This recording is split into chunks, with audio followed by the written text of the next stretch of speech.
Oh, yeah, Night Watchman. DJ Leroy, how you doing today? Not bad. So I understand that Biden may be tapping you. Oh, what, to be vice president? I heard that. Between you and Stacey Abrams. What about that? Okay, I'm sure Stacey's got a better inside track than I do. So you do know that my son DJ Propaganda is on me, right? He's saying, why don't I feel the burn? So what should I tell him?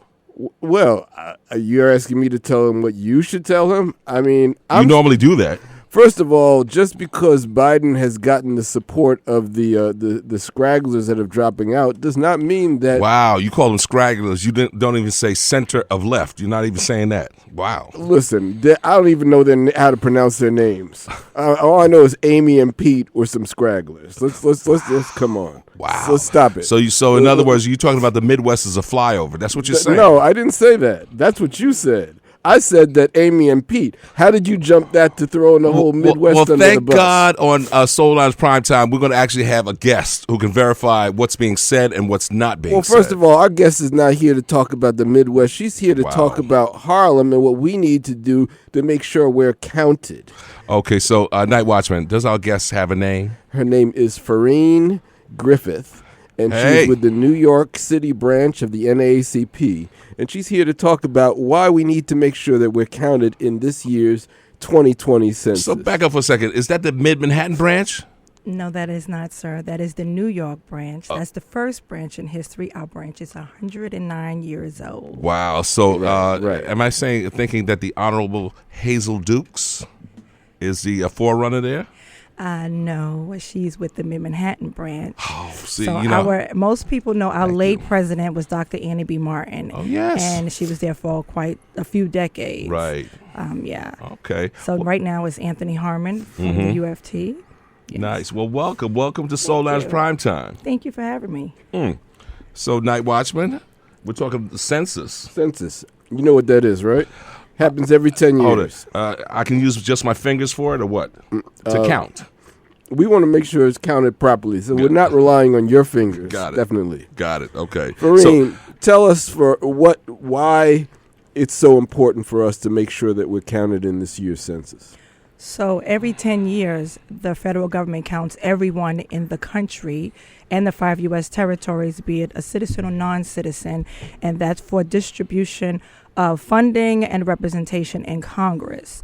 Yes, the Census Bureau does other surveys throughout the year, and every year, but this one is solely about representation in Congress and federal funding for program services activities. So I want to know what happened 10 years ago when there was a count. Who took their eye off the prize? Because I see that the African-American population numbers in the 13th congressional, what happened? Yeah, we're down to 43% African-American black living in Harlem because they're doing the data. They can only do the data of the people who respond to the survey.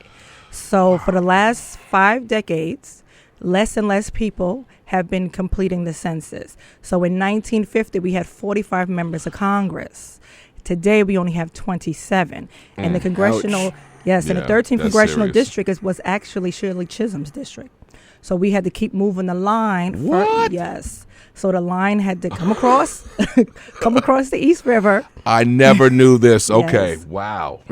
Yeah. So not even the late Adam Clayton Powell Jr., this is Shirley Chisholm's Brooklyn district. Yes. That has now been pushed up because of the line. So now we have less and less people that's completing it. So do tell, are mofos not answering the doorbell?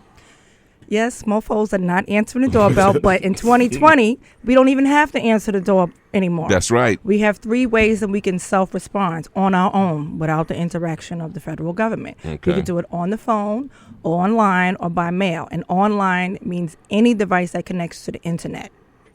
So we're pushing at the NAACP, we're pushing for everyone to self-respond is what it's called, and that begins next week, Thursday, March 12th. Okay. And that goes through when?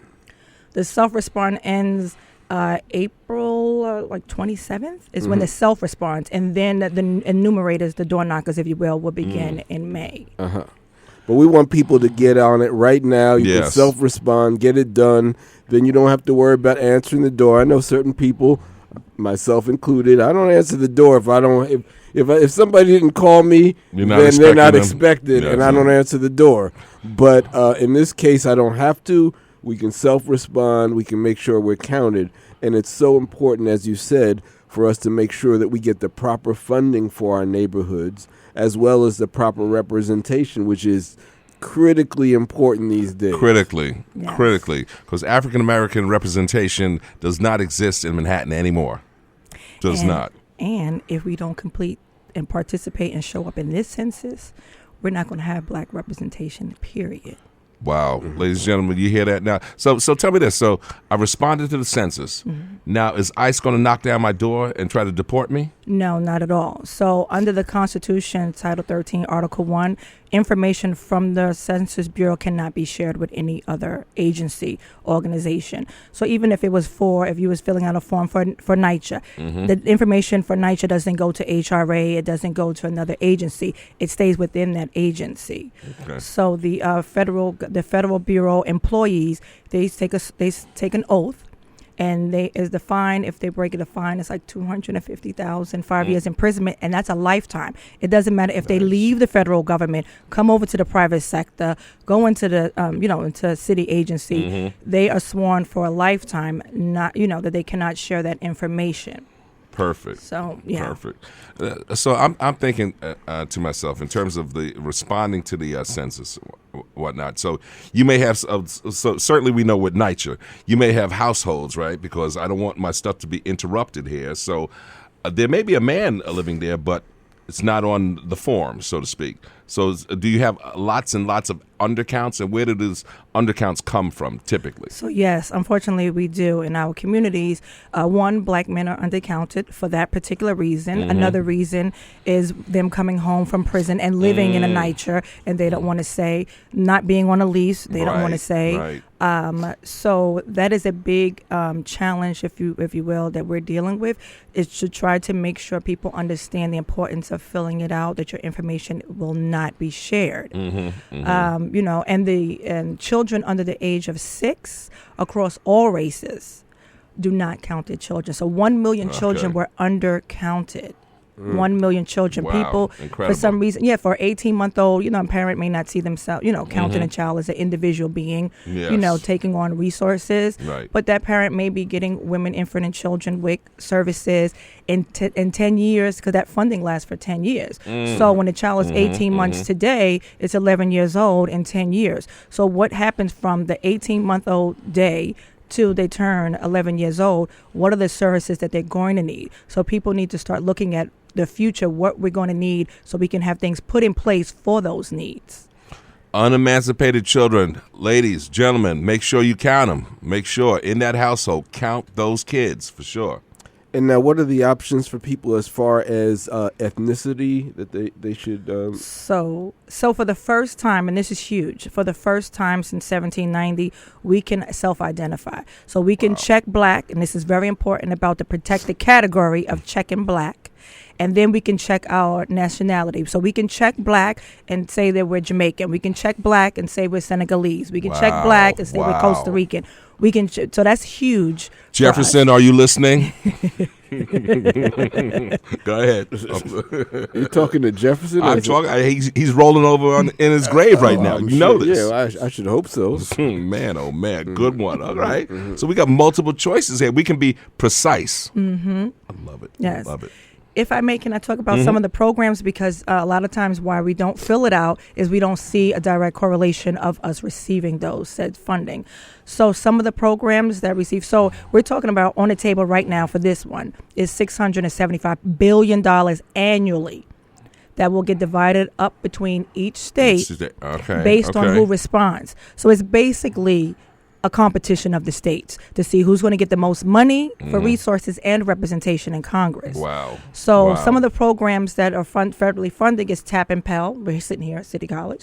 So TAP and Pell funding, NYCHA's capital program, Section 8, breakfast and lunch in the schools, more than half of the after-school programs, especially if they fall on the DYCD. So it's basically everything that you're getting for free that you don't have to pay out your pocket for. The federal government is paying for it. When it comes trickled into the state, into the city or the local county. So New York right now currently receives $73 billion annually. Wow. And we're supposed to have well over 100 plus billion dollars. So 34 billion off the top goes to Medicaid. Gotcha. That's big. So we're talking about community development block grants, which funds DYCD, which is right. So all of the Beacon the summer, programs, all that all stuff. of the Beacon programs, summer youth program is funded. YMCA is getting funding from there. Catholic charities. I also, in another hat, I'm the chair of the DYCD Neighborhood Advisory Board for Harlem. Wow. And okay. we allocate, we sit and we read the grants, and we assist the city with distributing those funds to the needed, based on the need in the community. Very nice. Yeah. Wow. Now, can you talk about the information they ask in the short form versus the long form? So traditionally, there used to be a long form. Yeah. Oh, yeah. So not anymore. Used to dread it. Yeah. Used to dread it. So now it's just 9 questions. It's just 9 questions. 9 questions. You hear that, Night Watchman? Right. 9. So the 9 questions to be asked is your name, address, phone number. The phone number just in case if you miss something or they couldn't read what it says, that they can follow up with a phone call. Relationship to other members in the household. If you own or you rent, your age, your ethnicity, race, and sex. So you have to do that. The first person that fills it out, the head of the household, they would have the full 9 questions. Okay. After that is 7 questions. So okay. we give up less information here, and to work for the census, we give up more information if we want to work, and which they are hiring at $28 an hour here in New York City. You hear that, guys and gals? 28. 28 to be a census taker. Those are the ones that will knock on the doors. So before you leave, of course, you'll leave some contact information where they may need to apply. Right. So that would be Okay. okay. I can do it now. Yeah. Good. Oh, Yeah. so that's 2020census.gov, G-O-V. So that's 2020 CENSUS.gov as in Victor. And you'll go and apply right there. All Okay. you have to be is 18 and a U.S. citizen. Men born after 1959 have to have the selected service number, which if you don't have it, they'll help you get it. And typically this position will last how long, would you say? So they're currently hiring right now. Training, we're already in March. So training begins in March. Okay. And then they start knocking on the door. So that response period is May, June, and July. Fair enough. And just checking, I'm actually asking for someone I know. Would a full-time position until such time? Yes, and you make your own schedule. Thank you. And for people who want to self-report online, it's the same website? You will get a notice in the mail. So March 12th is when they start mailing it out. So you'll get a letter. Okay. And it's really like an invitation. So inviting you to respond. Okay. And then you will respond based on your choice, your option. Okay. Like if you want to do it online, Gotcha. over the phone, or by mail. And we're also pushing at the NAACP that for seniors, the most vulnerable population, we want to make sure that they are calling in. So they have full control and not being targeted from scams, because the scams has already started. Oh, so you can Really? call in as well as go online. Yep. So it's calling in online and by mail, traditional form in the mail. And are all the various forms of responding accurate?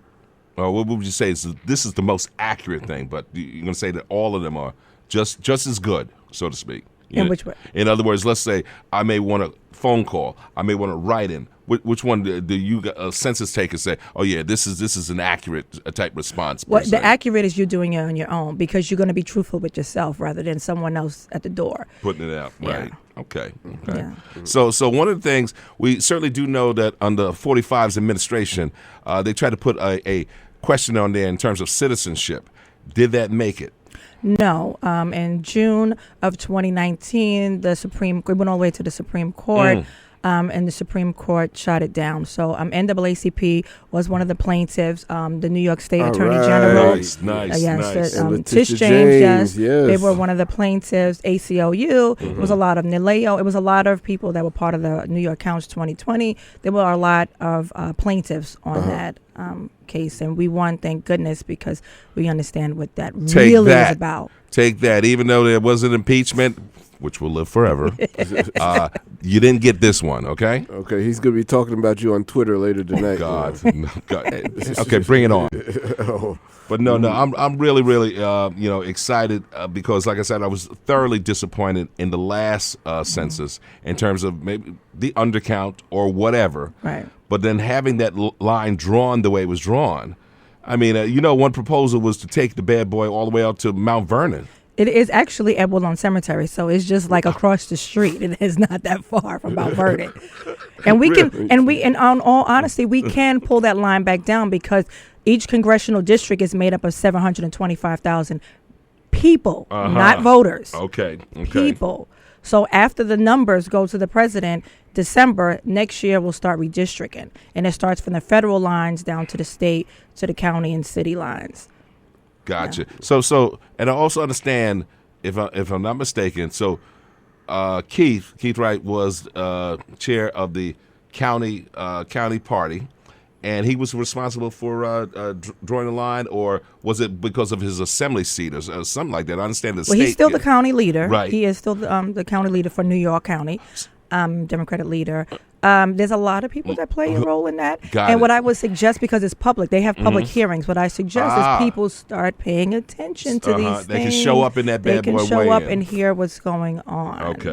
Okay, beautiful.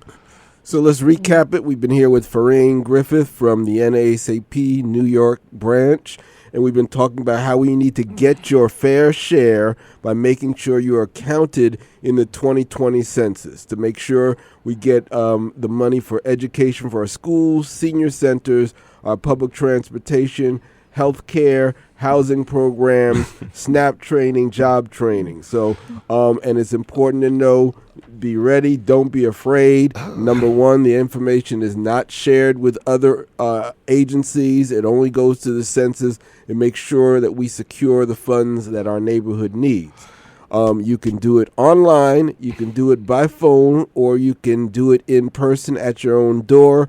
They'll be sending out mailers next week, you said? They start March 12th. So I just want to add the 3 self-response ways is online, over the phone, and traditional form. That's before the census takers come. Those are the 3 ways that you can do it on your own. Do it on your own. Right. Gotcha. Okay. So, excellent. So get it done. Tell your family, tell your friends, we need the money for our neighborhood. Be counted, especially being that, I was just thinking to myself, I had a little chuckle there. Because remember when we were growing up and we were watching some of those films from the 70s of the future? Yeah. And there were no black people? Mm-hmm. You don't want to be a Logan's Run, okay? Right. So be out there and counted. We need to see you. You need to actually make sure that your representation is heard. And we are no longer at a time where we are 3/5 of a human. Exactly. Right. Since Emancipation Proclamation, we are a whole person. Whole person. Stand up and be counted. That's a protest. They don't want us to do certain things. We need to learn how to protest against what they don't want us to do. Absolutely. And do it. Absolutely. Oh, man. Night Watchman. All right. So how'd you find her? Met her in a coffee shop. And you just rolled up? Is that Listen, who is this guy? Who's I have a sixth sense for people who need to be on our show, unlike you.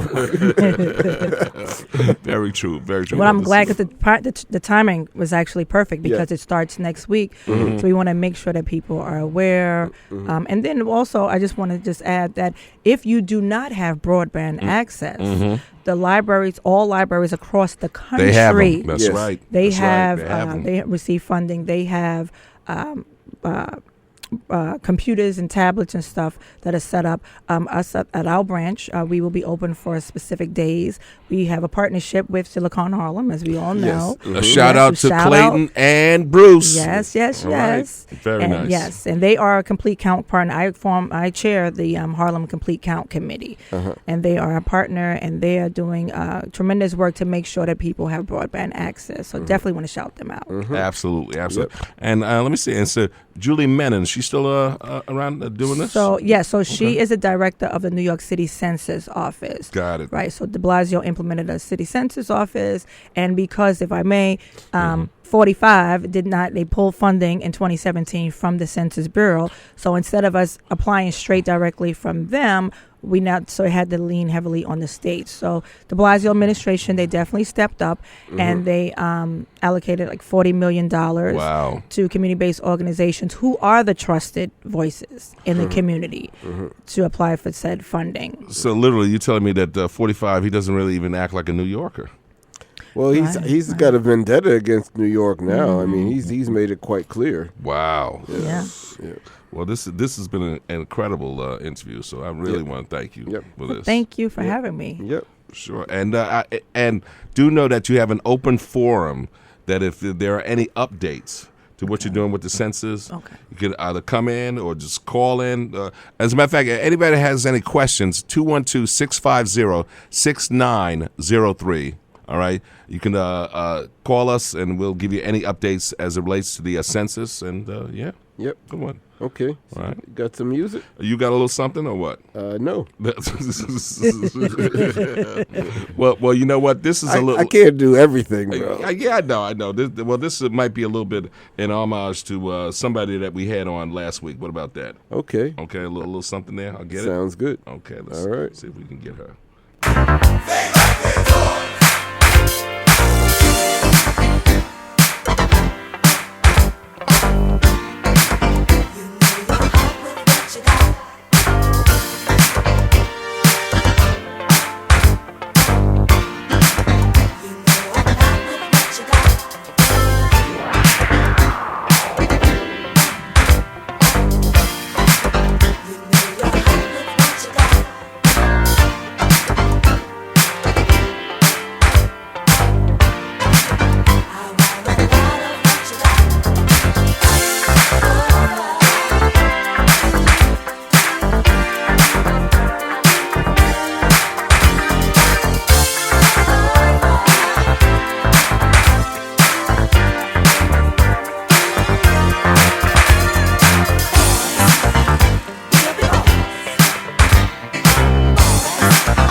So I understand that you had some last minute tips that we forgot to mention.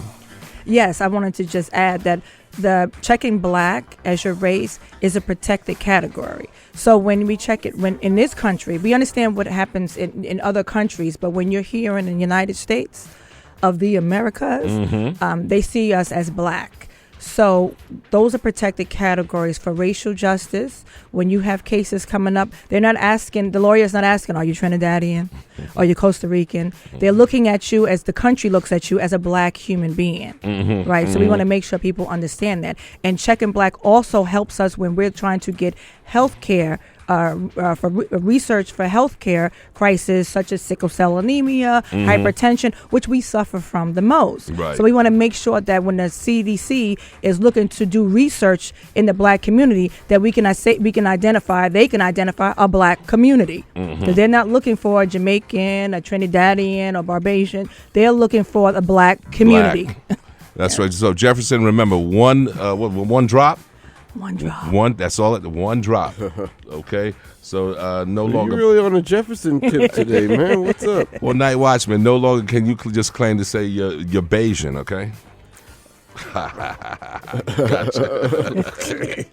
Anyway, what you got? You got a little something, man? No, not really. Okay. Then I wanted to do another little homage, okay? How's that? Go ahead. Okay, let's get it popping there. Okay.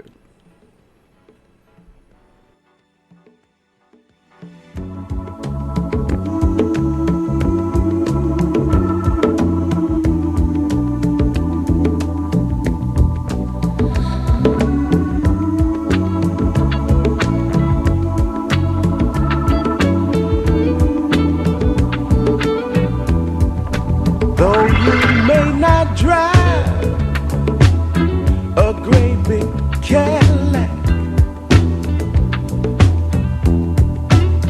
against the white walls,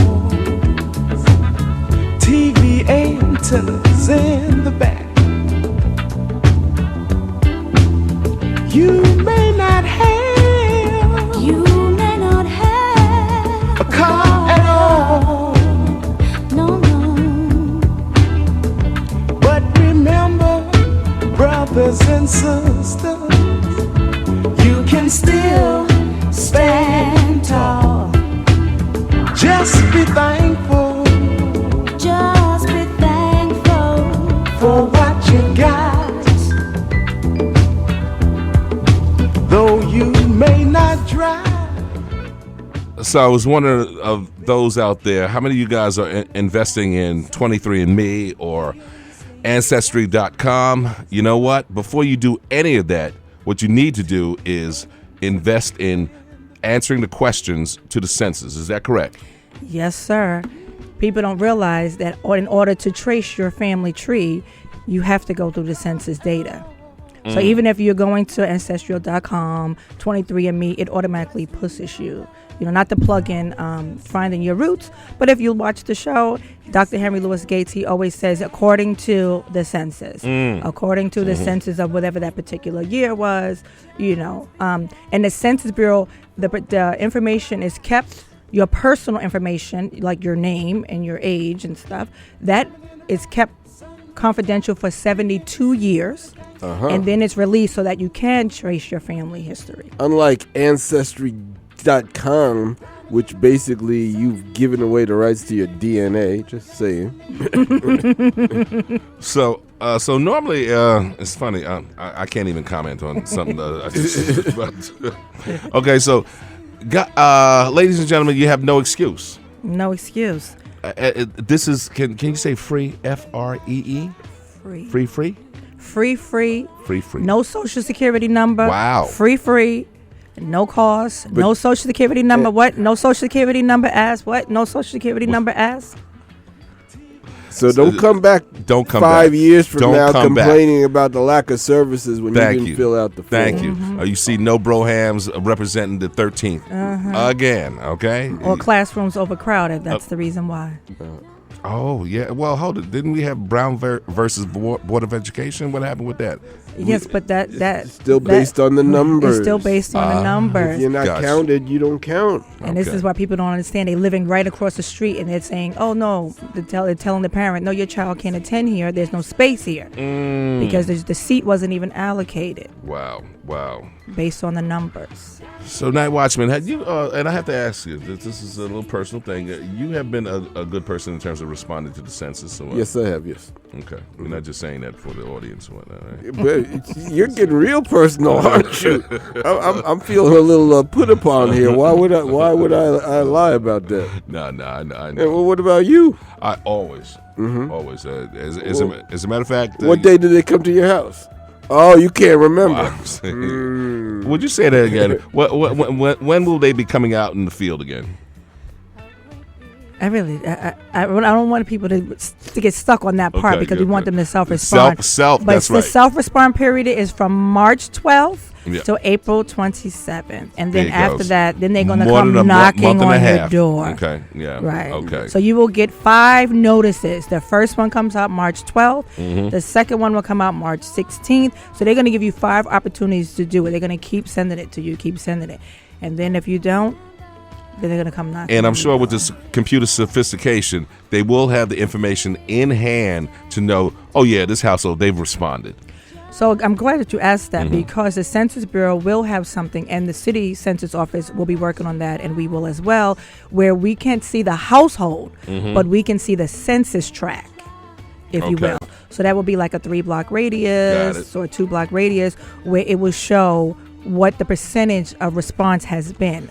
And then we can say, not the exact, the exact apartment. No, because we don't know. They There's don't know who's in there. transiency, so Right. I mean that doesn't really.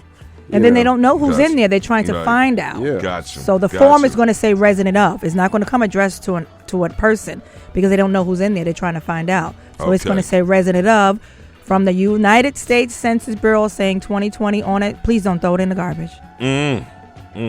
Okay. So night watchman. Okay, we got the work cut out for ourselves now. Yeah, I've done my part. Gotcha. You got something a little cute or what? I do. Okay.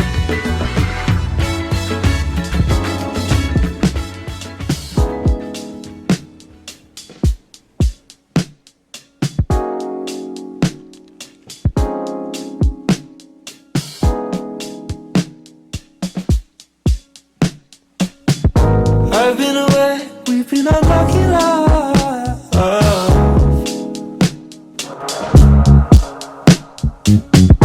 Keeping away at an unreachable amount of distance. Out with the good, in with the bad. Sometimes I think I prefer to be sad in the darkness. Jump in the pool, water is cool, deep and it's blue. I'm just a fool, am I drowning?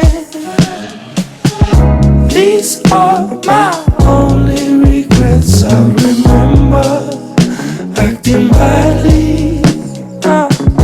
We learn from all our mistakes if we try to, when we try to. Stuck in a mood, I don't know what I always take it out on you. Wish it was true that I could follow through with what I said I'd do. Out with the good, in with the bad. Sometimes I think I prefer to be sad in the darkness. Jump in the pool, water is cool, deep and it's blue. I'm just a fool, am I drowning? These are my only regrets. I remember acting badly. We learn from all our mistakes if we try to, when we try to.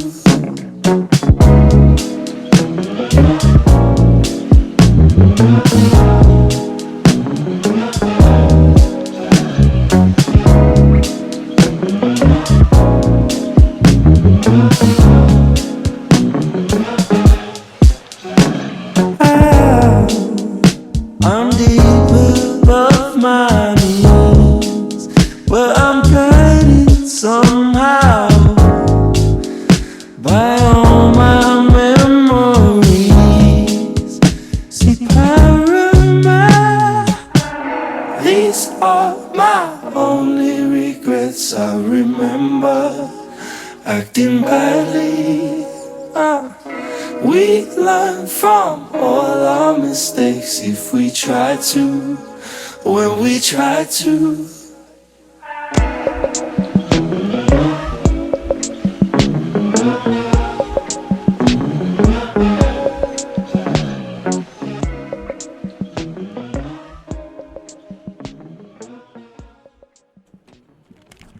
So Night Watchman, that was kind of nice. What was that, man? That was Torah, and that was called Paramount.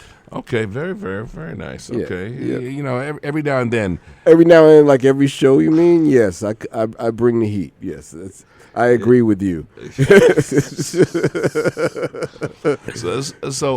So Night Watchman, I was just reading your little text that I had received from KK Love, who basically said that Chris Matthews apparently had left MSNBC suddenly.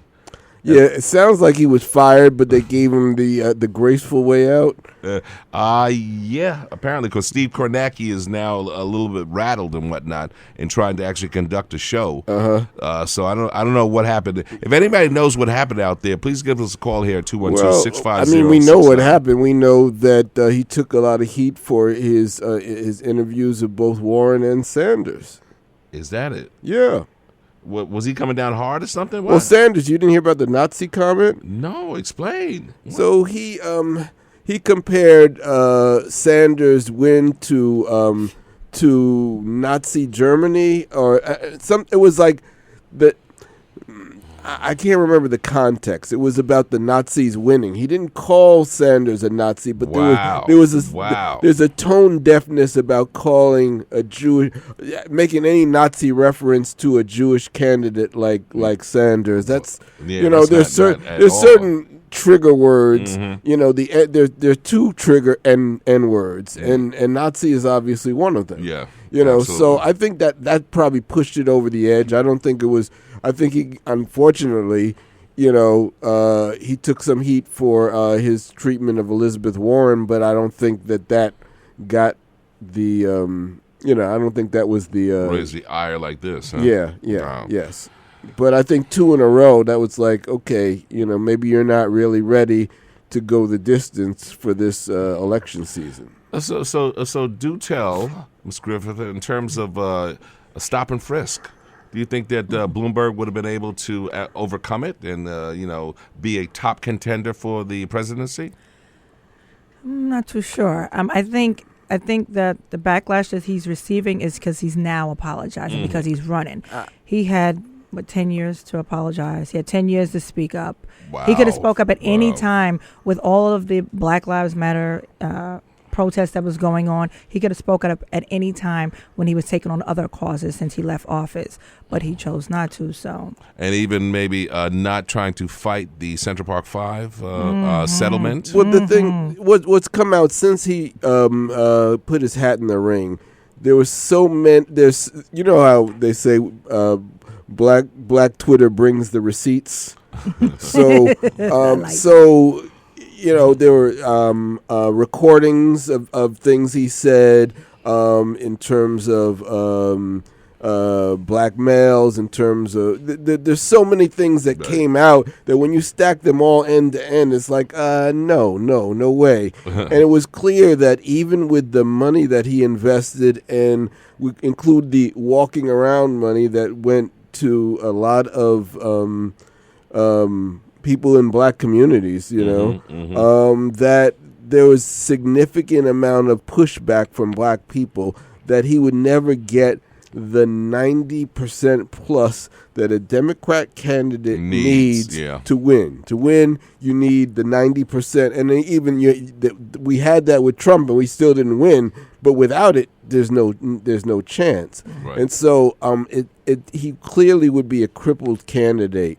And I don't think that I just don't see him as viable anymore. Mm-hmm. And that, and the fact that Elizabeth Warren really exposed him. She definitely lit him on fire. Yeah. And it's like, if you can't take the heat in the first round of the primaries, how are you going to run the country? And I think the fact is that he's rich, but he's a little thin-skinned. He wasn't able to handle that. He wasn't prepared. Right. Right. I don't think he thought the rest of the country. He knows he was going to get the flack from New Yorkers, but I don't think Correct. he thought the rest of the country was Would going to also. mention it. Yeah. Well, Yeah. I also think he places his money very well. No one has spent money more judiciously in terms of, for lack of a better word, he bought off a whole lot of black folks. You know, he had the mayor of Houston.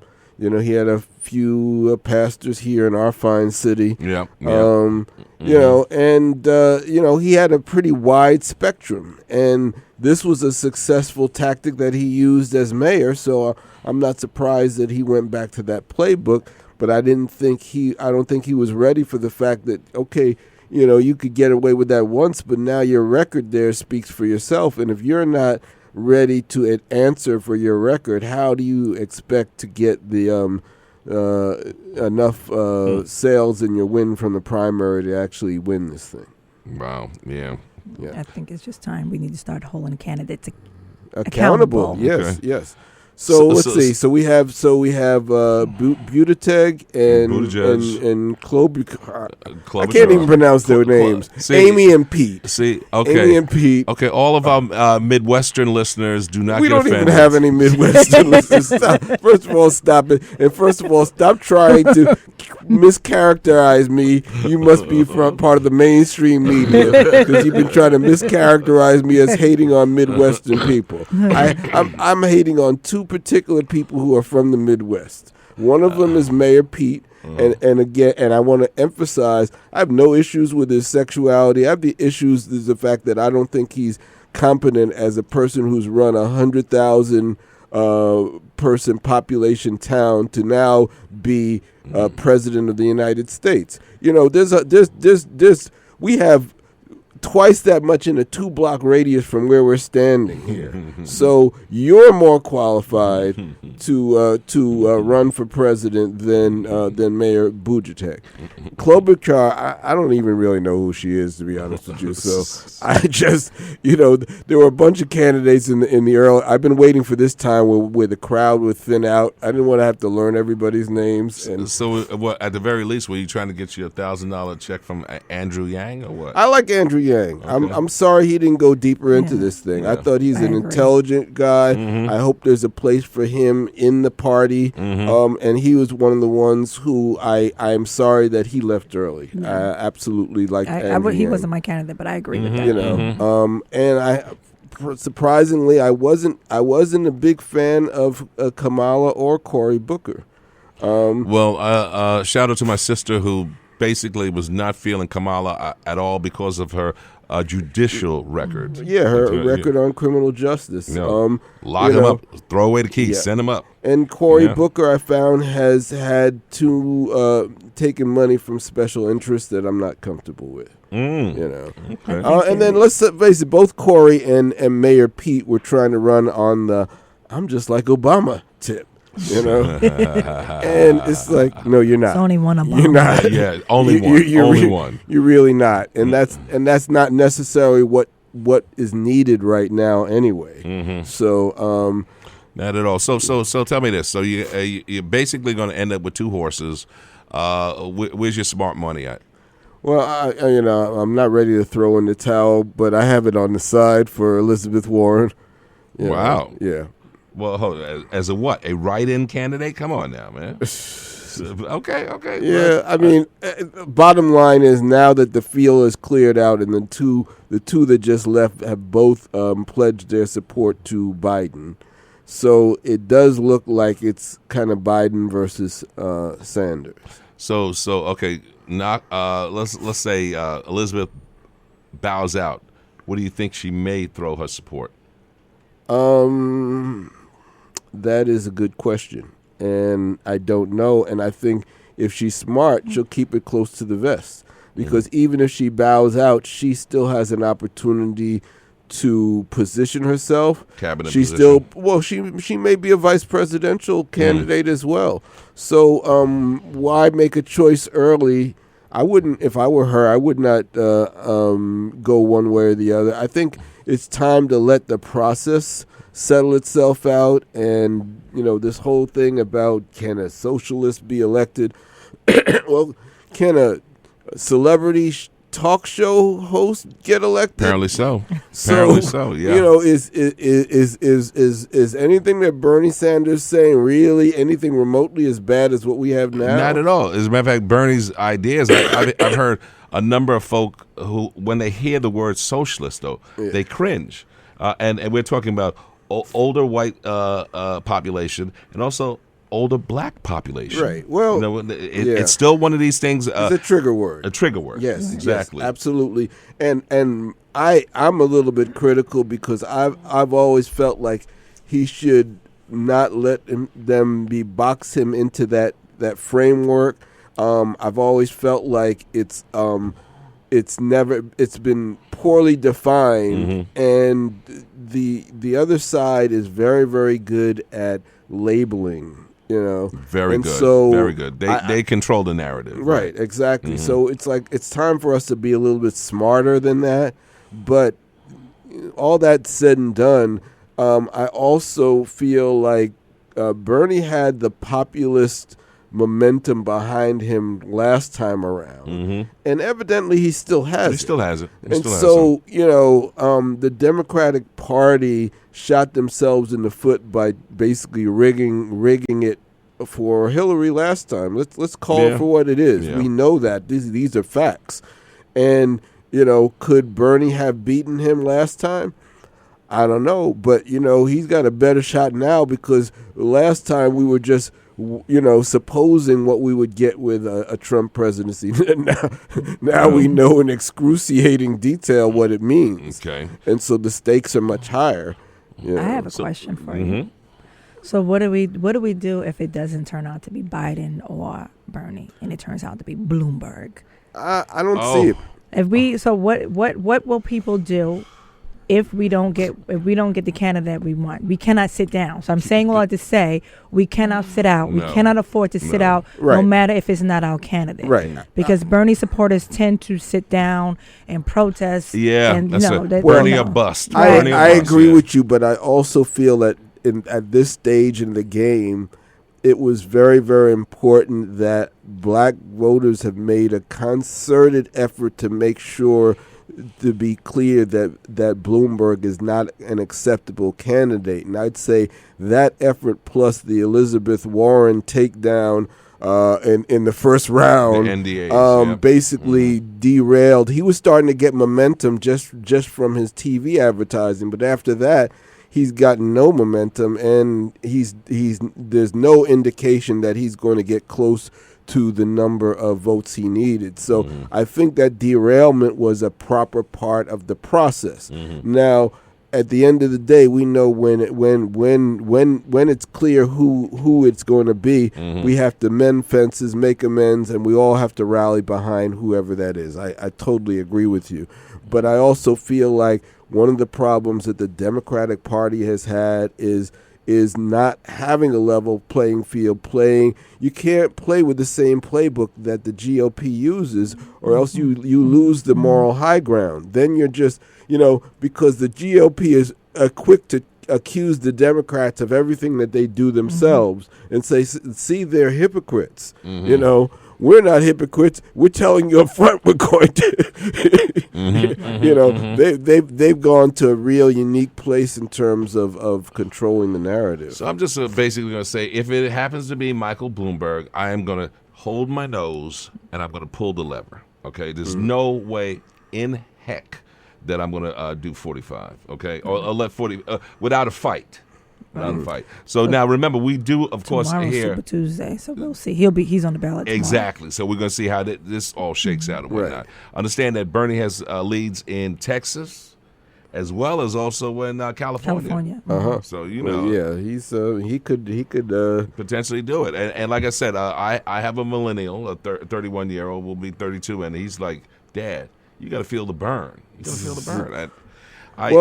Okay, so this is where it gets interesting. Man. So there are three groups of populations by their activity or inactivity will determine whether Democrats can win. One is black people.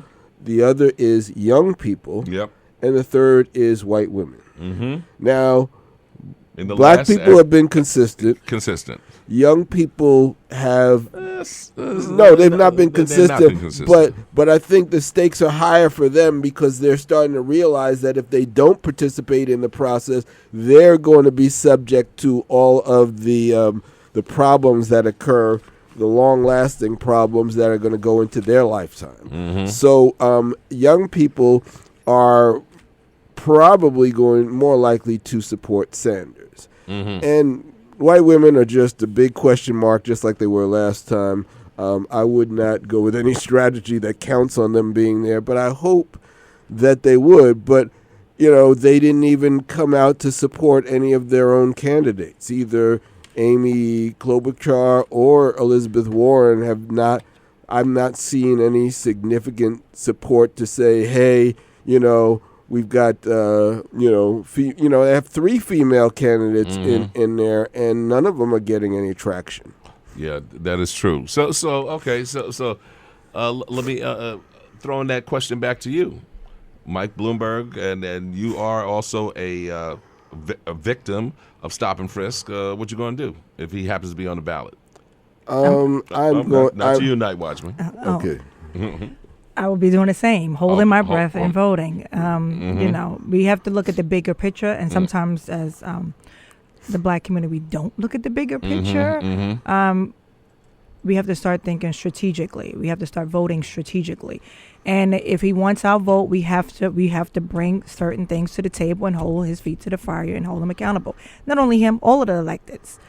It can't be simple stuff. Like what do we really want? Like we have to know what we want. We have to ask for it, and we have to make sure we stay on message until we get what we want.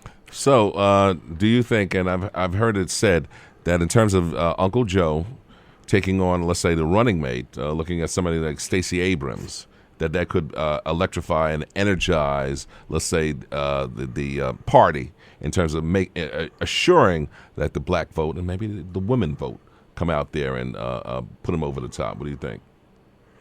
It's possible. It's certainly a strategy he's talked about. So I wouldn't be surprised to see it. He's mentioned it before. Yes, okay. He's also mentioned it in terms of Kamala Harris. So I would not be surprised at all to see him make that move. I don't know if that's the best choice, but what do you see? I mean, I happen between him, between those two. Julian Castro was literally one of the people who had the most progressive type stuff. So especially, you don't want your democratic socialists. You don't want AOC, the Gang of Four, the whole thing. But AOC's too young to be there anyway, so that's not even an issue. But I do see in a few years she could be a very, very viable candidate.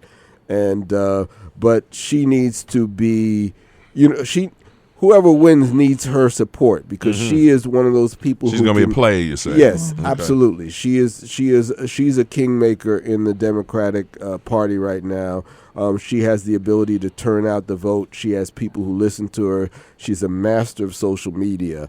And she is one of the people who could most likely attract younger voters to get out there. So you want somebody, you want her in the tent. Andrew Yang is a possibility. Okay. He provides both a younger perspective, but he also provides a sense of business acumen. Right. He knows the numbers. Because how you gonna pay for this? Yeah, right. Okay. So I think that could also balance out some of the perceived issues with either Uncle Joe or Bernie. So the vice presidential choice is going to certainly be very, very important. Okay. Yeah. Okay. Sounds like a plan. Yeah. So any closing thoughts from you guys? Well, we were supposed to talk a little bit about coronavirus. I'll just say this: wash your hands. At least 20 seconds, and cover just your mouth. Exactly. So the way to remember it is to sing the Happy Birthday song twice. And you can sing either one, either the Stevie Wonder version or the traditional one, and it works out to about 20 seconds. This is actually true. Ladies and gentlemen, Yes. this is Night Watchman. He does test this stuff, so just so you know. I did. You did? Yes, I did. Yes. Gotcha. And just so you know, I was ill last week. Uh-huh.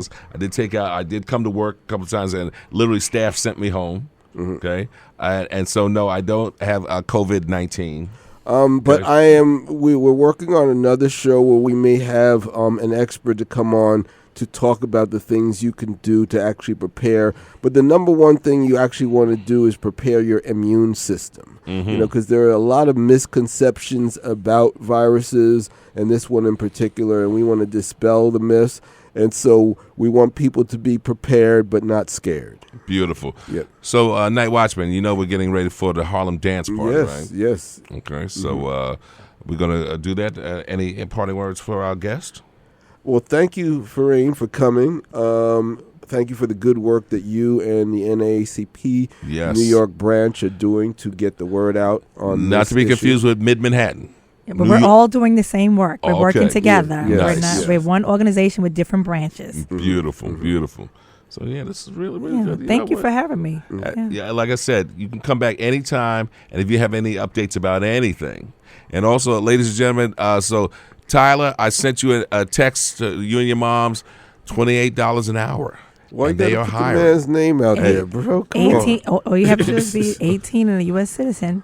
There you go. Uh-huh. There you go. Yep. So thank you, ladies and gentlemen. Another Soul Lounge Primetime in the can. Get ready for Harlem Dance Party, ladies and gentlemen. All right? All right. WHCR 90.3 FM, New York.